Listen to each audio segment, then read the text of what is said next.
Hello, welcome you all to Law Sikho. So this week in our legal essay for judiciary and law exams, we are going to discuss about SERAS Act.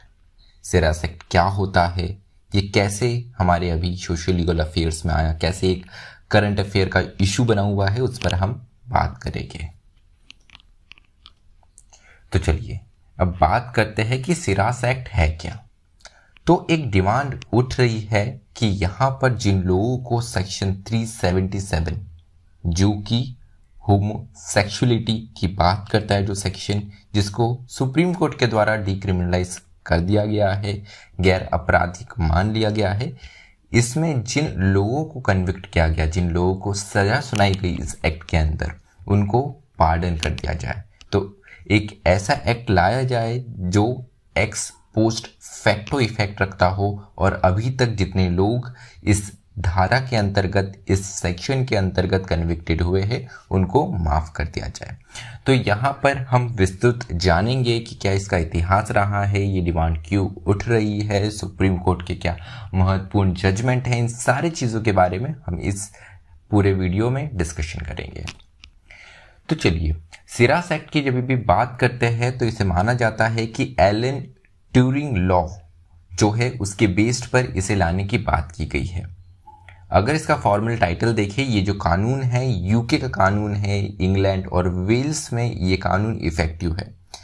So the policing and crime act 2017 में ये act लाया गया था। ये भी अपने आप में इसी नेचर का एक एक्ट था, जिन भी लोगों को होमोसेक्सुअलिटी के होते हुए यहाँ पे क्रिमिनलाइज किया गया था, जिनको आपराधिक गतिविधियों में माना गया था, यहाँ पर उन सभी को पार्डन कर दिया गया इस एलन ट्यूरिंग लॉ लाके। ये अपने आप में एक एक्स पोस्ट फैक्टो लॉ था। तो यहाँ पर एलन ट्यूरिंग कौन है? अपने आप में काफ़ी जाना माना नाम कहलाते हैं। वर्ल्ड वॉर जो दूसरा विश्व युद्ध हुआ था, इसमें इनकी बहुत बड़ी भूमिका थी। एक कंप्यूटर इंजीनियर थे, उसके साथ में जो विभिन्न कोड रहते थे उन्हें ये ब्रेक करते थे और कंप्यूटर में अपना बहुत अच्छा ज्ञान रखते थे, जिसके कारण इंग्लैंड को, यूके को बहुत ज़्यादा मदद मिली थी। लेकिन जब ये विश्व युद्ध खत्म हुआ, उसके बाद में इनके व्यक्तिगत जीवन पे लोग गए। इनके व्यक्तिगत जीवन पे इनकी सेक्सुअलिटी को देखते हुए इन पर मुकदमा चलाया गया और इसे ग्रॉस इनडिसेंसी माना गया कि अपने आप में ये बड़ा ही गैर जिम्मेदाराना इनका व्यवहार था, ऐसा पाया गया। और 1952 में इनको सजा हुई होमोसेक्सुअलिटी, एक गे होने के लिए, इनकी सेक्सुअलिटी के लिए। उसके बाद में ये मामला उठाया गया। जैसे जैसे समय आगे बढ़ा हमारे समाज में, जैसी हमारी सोच है, इसमें भी परिवर्तन आते गया। 2013 में रॉयल पार्डन इन्हें दिया गया, मतलब कि क्वीन की तरफ से इनको माफ कर दिया गया, इन्हें पार्डन दिया गया और माना गया कि जो भी इन्हें सजा सुनाई गई थी 1992 में, 1952 में, वो गलत थी। जैसे मैंने बताया, ये लॉ यूके में एप्लीकेबल है। यूके में इंग्लैंड और वेल्स जो है, यहाँ पर ये लॉ इफेक्टिव है। अब बात आती है कि SERAS एक्ट हम कह रहे हैं, तो ये नाम SERAS आया कहाँ से? क्या ये कोई लीगल टर्म है? नहीं, ये प्रोफेसर रामचंद्र SERAS, इनका केस था, इनके केस के ऊपर है। कौन थे professor Ramachandra SERAS? Professor Ramachandra SERAS Aligarh Muslim University में पढ़ाते थे। यहाँ पर ये मराठी विषय पढ़ाते थे। मॉडर्न इंडियन लैंग्वेजेस जो डिपार्टमेंट था, उसके हेड ऑफ द डिपार्टमेंट थे। काफ़ी लोकप्रिय प्रोफेसर माना जाता था इनको अलीगढ़ मुस्लिम यूनिवर्सिटी में। लेकिन एक दिन कुछ ऐसा हुआ कि यहाँ पर ये पता चला इनके व्यक्तिगत जीवन से कि इनकी सेक्सुअलिटी जो है ये है, ये एक होमोसेक्सुअल है।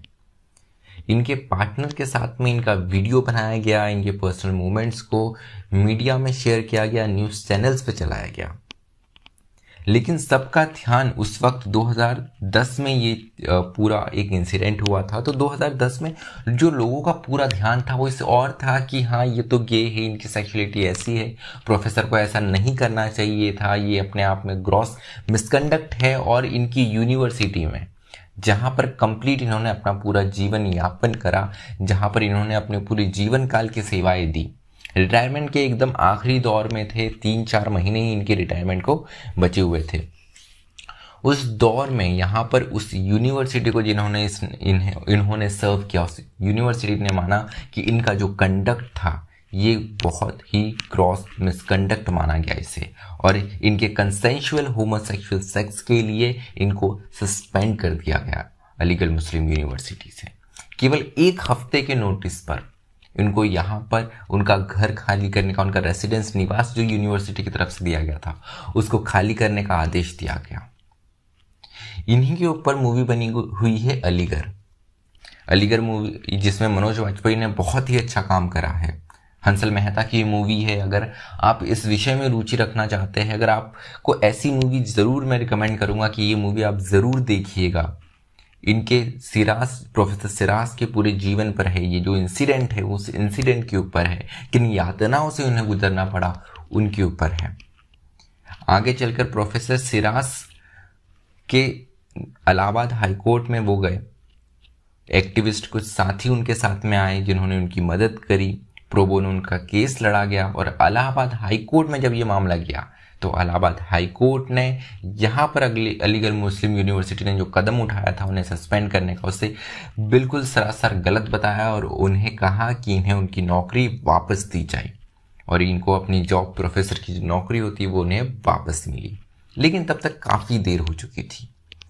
सिर्फ वो ज्वाइन ही करने वाले थे कि उससे 1-2 दिन पहले ही यहाँ पर उनकी हत्या हो जाती है। एक बहुत बड़े षड्यंत्र के अंतर्गत, कॉन्स्पिरेंसी के अंतर्गत इनकी यहाँ पर हत्या कर दी जाती है। बताया जाता है कि इनके खाने में जहर मिला दिया गया था, पॉइजन देकर इनकी हत्या कर दी जाती है। तो यहाँ पर ये बताता है कि कैसे हमारी समाज की मानसिकता है।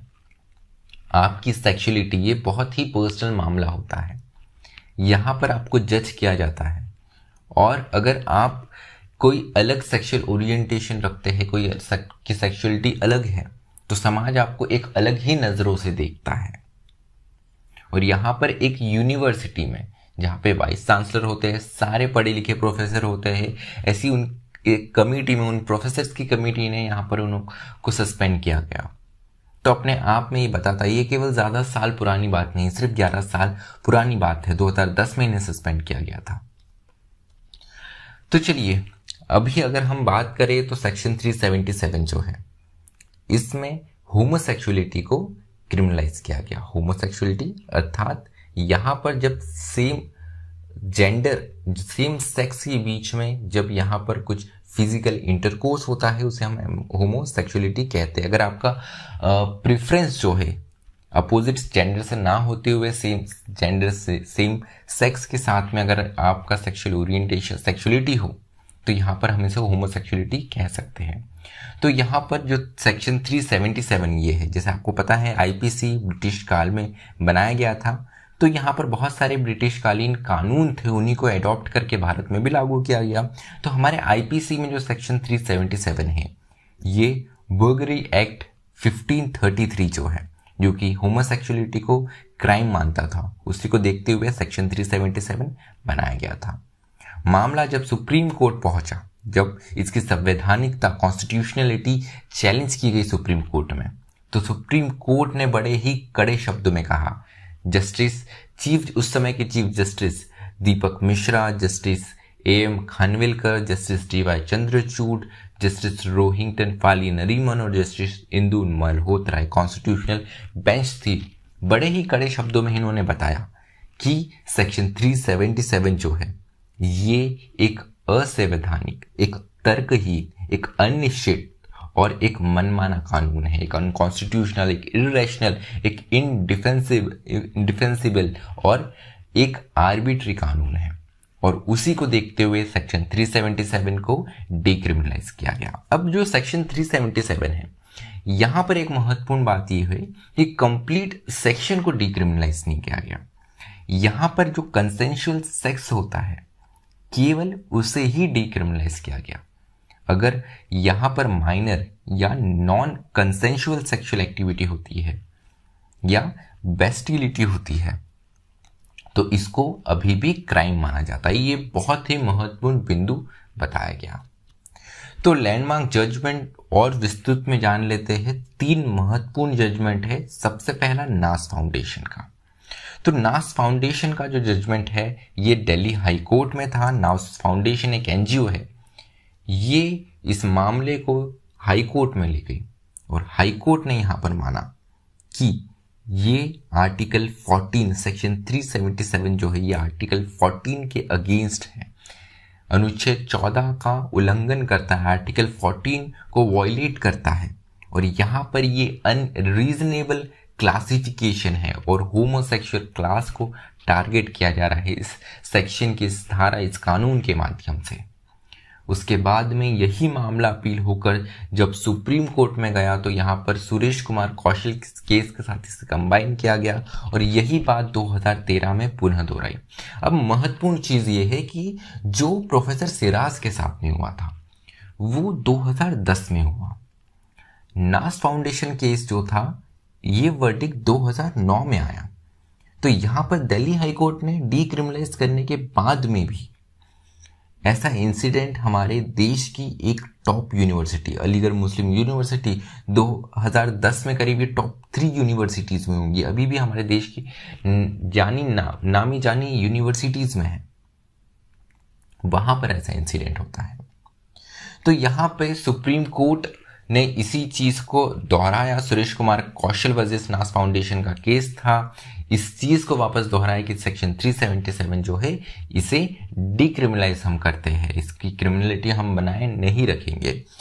उसके बाद में वापस मामला उठता है सुप्रीम कोर्ट में, वापस कॉन्स्टिट्यूशनल बेंच के पास में जाता है और यहां पर इस बार केस था नवतेज सिंह जौहर केस। तो Navtej Singh Johar and others versus Union of India 2018 का मामला है।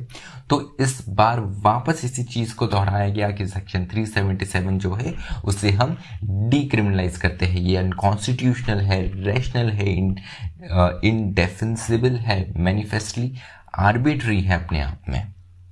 और यहां पर सेक्शन 377 जो है इसका जो महत्वपूर्ण पार्ट था, मेजर पोर्शन है, उसे डिक्रिमिनलाइज किया गया और वहां पे नॉन कंसेंशुअल सेक्स और जो माइनर्स के साथ में सेक्स है या रेप जैसी गतिविधि है, बेस्टिलिटी है, इसे अभी भी क्राइम माना जाता है। तो संक्षिप्त में जाने, सबसे पहले दिल्ली हाई कोर्ट में मामला गया Naz foundation versus Sun City of Delhi. उसके बाद में वही मामला सुप्रीम कोर्ट में जाता है, सुरेश कुमार कौशल वर्सेस नास फाउंडेशन, वही बात दोहराई जाती है और अंत में 2018 में Navtej Singh Johar and others versus Union of India का केस होता है और ये सुप्रीम कोर्ट में जाता है और वहां पर वापस इसी चीज को दोहराया जाता है।